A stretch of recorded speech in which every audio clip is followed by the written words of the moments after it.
Let me tell you about a fake pimp named Sharp. He believes ripping people off makes him a hustler, and he has been telling the same sad pimp story for a very long time. He first got his big break when he appeared on the Soft White Underbelly YouTube channel. Just to give you an idea of the crowd he comes from, he is a Skid Row kind of guy. It's crazy. I got you know, we talked about it where I views. came from, and look who's calling me. Mark from Soft White Underbelly. That's crazy. Mark, what it do, man? I'm sitting here in the middle of an interview. Hey, man, well, you know, it was crazy because I was just talking about you and then you called. Somebody tried to say, yeah, what made me? And I said, damn, you know, last time I checked, I did come from Soft White Underbelly, you know? Nobody watches that. After that interview is when he went on No Jumper and got offered a steady paycheck to play the part of a pimp. And now he believes that he is Iceberg Slim and that he is here to spread the gospel of game to the everyday Joe. The only problem being is that the guy has no game. I'm talking absolutely rizless, and he mostly interviews women so that he can demonstrate his game to the viewers. I do have to say that it makes for great entertainment because, like I said, the guy has zero riz, so the women easily own him in just about every episode. In today's video, we will take a look at some episodes where Sharp gets owned on his own show, juxtaposed with his first Soft White Underbelly interview so that we can get a better understanding of who he was before he was the pimp from No Jumper. The first clip I want to show you is from a month ago when Sharp had Blu Jasmin on as a guest. Not even a minute into this episode and Sharp is acting like he's this big-time producer who made Blu Jasmin a star. We just need a couple more powers to get this thing really popping. And he is implying that this is the same thing as pimping, and because of this, he now owns her. Still own you. Your family hates you. Only I love you. I wish I was joking. He then goes on to tell her that he could have made her an even bigger star, but she hurt his feelings in the beginning of their first podcast when she made a joke about robbing his chain. And according to Sharp, that's what really sealed her fate in the industry. So yeah, I guess Sharp had some bad experience with getting his chain snatched because this comment really made the guy uncomfortable. Shit, man, without me, baby, I don't even feel like in this media game would have been no Blu Jasmin. I still love you. Ew, shut up. It I wouldn't was have your been. first episode. been. Blu Jasmin was And you know, clickbait it for could have you. been cool, you know. Let's be real. It could have been cool. Me and you For could have your been cool first that episode. day. Me and you could have been cool that day. If you wouldn't have Yeah. told a nigga you would have robbed me for my chain. I didn't know you to play them games. You I said said that it was gonna be cool. Yeah, that was after the fact. If you ever go back and watch just the even very beginning, that's all you gotta watch. You ain't gotta watch anything else. When Adam sits there and sounds us off, I say, yeah, I think that'd be pretty cool, you know, sitting down with her. You said, yeah, I might rob you for your chain. Do you know that's where you entirely? You still mad about that? I mean, I'm still a little tight. Yeah, I'm still a little tight. You know, because I would never take nothing off your body. You know what I'm saying? I would never tell you or ever insinuate the fact that I would take anything up off you. If anything, I'll make you give me that shit. All right, I but would never that's- take nothing. I would never take anything off your body. Like But that's- saying that's what I'm gonna do. That's the way you move. I wouldn't really rob you. It was a joke. You know what I mean? But that's a bad first impression. Yeah, but I don't give a. First of all, That's you the was problem. rude You as still don't give a fuck. You still don't give a You fuck. was rude as Still too. don't give a Rude as see too. it. You was playing my After the character, fact. bro. There was other things that you. After Nah, the you fact. came on. What'd I do?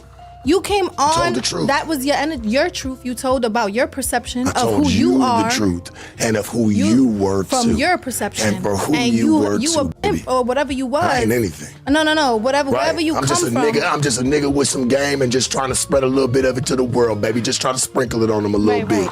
Right. So whatever that was, Mm-hmm. that was the perception that you came to me with. What perception did I throw out to you? You basically thought that what I was doing was and like you No, put, I thought it was. I didn't even think that.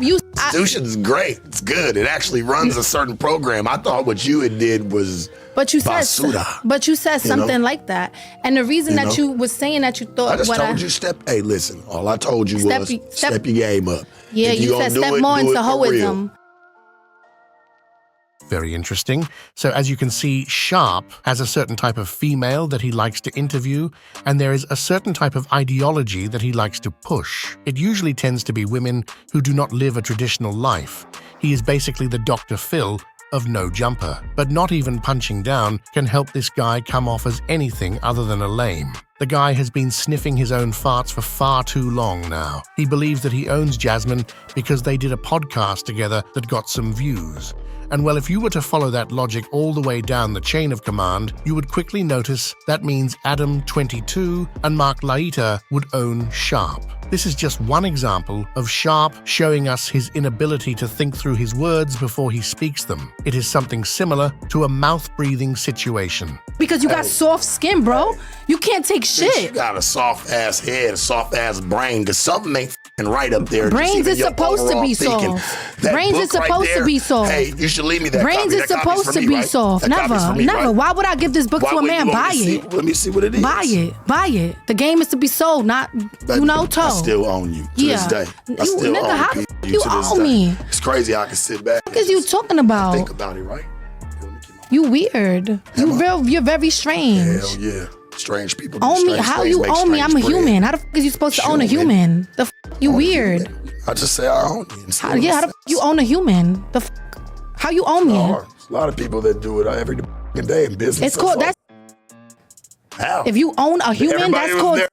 You were there How willingly. you own me? You were there willingly. From And where that am I video, willingly? You were there willingly. From baby. what video? What You is were you there. talking about? First one, baby. From the Talk about it. podcast? First one. I was on a f***ing press run. This wasn't the only podcast I came on. Press I went on Kevin Samuels. Yeah. I went on. was that one? It was How was that great. one? Shout out it Kevin was, Samuels, man. Shout out to Kevin Samuels. It was Shout out, yeah. legendary. We got a couple million views. Yeah. Yeah. This wasn't. No Jumper wasn't the top tier of my life. Like, is you f***ing crazy? Again, I cannot stress enough how stupid of an idea it is to think that you own somebody just because you did an episode together and it got views. Because I am sure that Kevin Samuels isn't going around saying that he also owns Blu Jasmin. It is a very dumb and immature idea. Hey, man. What are Triple you doubles a bad today. bitch? Triple doubles today. A Dusty, a Brokey. Yeah. 48 Laws of a Bad Bitch. This is how you avoid these type of men. Look, you don't go by. Don't go by what you say as a woman, that's for Buy it sure. every day, baby. Don't go by what you... Let's get you somebody something they got water down. Motherfucker, turn the lights out on me. Let me turn the lights out. Lights go out, right? The lights can't come out when I'm here because I done got you paid, baby. So the lights, I'm really the man around here if I done got you paid. You said it yourself. You said I done got you paid. So that means I'm the man around here. Hello? Have a good night. 48 Laws of a Bad Bitch. So yeah, this guy's dangerously stupid and he ought to be wearing a helmet. What's strange is that he is supposed to be a pimp, yet he always seems to be the one who gets emotional and walks off the show. But I guess strange people do strange things and make strange bread. You weird. You're very strange. Hell yeah. Strange people do Own me. strange How things, you make own me? strange I'm a bread. human. I'm not really sure what he means by that. It must be a saying that he learned from his time spent on Skid Row. The next clip that I want to show you is of Sharp getting owned by Masika on his own show. In this episode, much like every other episode, Sharp is preaching and telling the guests how she ought to be living her life. And to no one's surprise, Sharp was ill-prepared to defend his position upon encountering any type of pushback. And once again, he got completely owned in the marketplace of ideas. Now tell me, have you ever seen a pimp cry as much as this guy? It is cool. It is very cool. It is very cool because guess what you won't do? You're not going to kill yourself trying to save somebody that wants to drown. No, but you know what? If you can help and you see you can say something, words cost nothing. So Maybe a bit of energy, but shit, we spend energy towards back bullshit in all his day life, long. did you tell these that they're throwing away their lives? Throw away whose life? Back in your previous life, Okay. or your previous career, did you tell these that you was, baby, don't? It's not throwing their You lives should have. away. You should have. You should have said, baby, That's you not- have more listen, value. listen. Don't your money, but you It's did not it about- because hey, because they whoever weren't there said to learn. that's- They were hey, there Can I to. be something? So why the should I be better than you? Commentate. I'm gonna tell you this, baby. See, me being in the game and how I move, sweetie, they gave it to me. I never had to go sit there and do any of that.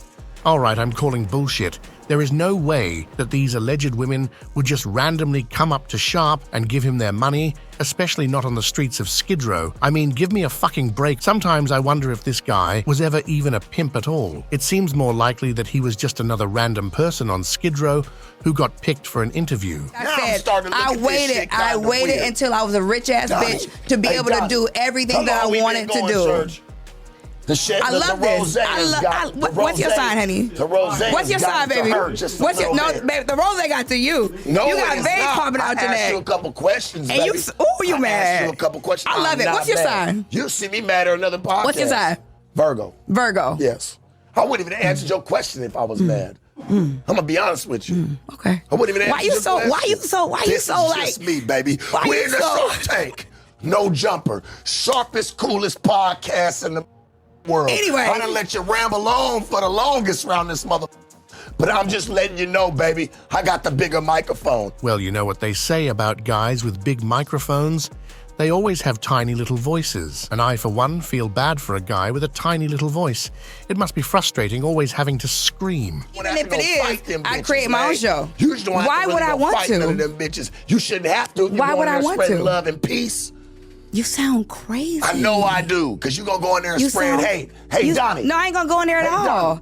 I ain't going to go in there at all. That's why VIP section with VIP ropes, and they don't let certain people pass them ropes. That's why certain people don't get the VIP rope, honey. I'm not going. I'm not jumping in the crowd. I'm not jumping on the stage for the reason. Man. Well, I'm on the stage for a reason. You know you be playing. No, you playing. And you playing yourself. You so mad. Listen, you can get in that mother camera all you mother want. I said what the I said. I ain't playing the thing. Only thing I play is the piano, and I ain't even that good at it. What? Did you pour something else in that cup? I don't know what you heard about Sharp, but he is definitely not a pimp. Look at all of these women running him off of his own show. I was under the impression that pimps were to be cool, calm, and collected. But that's not what we see here, no. Instead, what we see is a 40-something-year-old man-child who literally runs away when he loses an argument. Nothing better than a fake, hypocritical pimp, the type who doesn't practice what they preach. But seriously, can you picture that? Sharp out there on Skid Row, walking around with his stable of ladies, dripped out with the nicest tent on the block, preaching to them the knowledge of game. Good grief. No Jumper has quite the cast over there. One can only imagine how rough things might have been for Sharp had he not been found by the Soft White Underbelly. So now let us take a look at Sharp's first interview called A Pimp Named Sharp, back when he was fresh off the streets of Skid Row. And maybe this can give us a better understanding of where this Sharp character really comes from. You know, and I always had an older mentality. I grew up fast. I grew up around, you know, older people. Like all my friends when I was young were already well in their 30s. You know what I'm saying? Into their 30s, well into their 40s, you know? That's why now me being in my 30s, you know, all my friends is 50s and 60s. You know, I don't really have too many young friends, you know? Few, but not a lot. You know, that's how I came into it, man, was you had to grow up fast. You had to move fast. I didn't choose that shit. That shit chose me. You know? Didn't ask for none of it, man. It's just life. Life has a calling for everybody. It's mine, I guess. Yeah. Oh yeah, that's right. Sharp doesn't have an actual story. When asked to tell us his come up, all that he can say is that it was his calling. Well, I'm calling bullshit. The Tupac bandana gives it away. Well, if he wasn't a certified pimp, then what could he have possibly been doing out there in these streets for all those years? You ever been arrested? Yeah. Had a couple of money laundering charges back in 2014. You know, I did what I needed to do to get away from it, you know? I don't have any more problems, it's all behind me. You know, I wouldn't even be here today if it wasn't. I wouldn't even want to tell my side of the story or nothing if it wasn't. Oh, he was a scammer. Well, I can't say that I'm surprised. Sharp the scammer, I like that. It has a nice ring to it. From playing the role of a pimp on the No Jumper show to faking fights with Whack 100, it's safe to say that this pimp is down bad. He claims to own women just to get owned by those very same women on his own show. It's quite sad if you ask me. But in the very same breath, I find it deeply satisfying watching him eat shit on his own show. He is the poster boy for how silly it looks to play the role of a pimp as a full-time career. And I think that's all I have to say about that. Thanks for watching. This has been Alan for now.